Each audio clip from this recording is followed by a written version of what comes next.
రాష్ట్రంలో సంచలనం సృష్టించిన ధరణి భూభారతి రిజిస్ట్రేషన్ల అక్రమాలకు పాల్పడిన ముఠాను పోలీసులు అడ్డుపట్టుకున్నారు.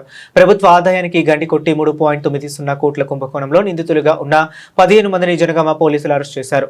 మరో 9 మంది పరారీలో ఉన్నారని తెలిపారు. ఈ ముఠా సభ్యుల నుంచి 63.19 లక్షల నగదు, బ్యాంకులో 1 లక్ష, సుమారు 1 కోటి రూపాయల విలువైన ఆస్తి పత్రాలు, 1 కారు, 2 ల్యాప్టాప్స్, 5 డెస్క్ టాప్స్ కంప్యూటర్లు, 17 సెల్ ఫోన్లను పోలీసులు స్వాధీనం చేసుకున్నారు. వారి కుంభకోణానికి పాల్పడిన నిందితులు వివరాలను వరంగల్ పోలీస్ కమిషనర్ సన్ప్రీత్ సింగ్ వివరాలను మీడియాకు వెల్లడించారు.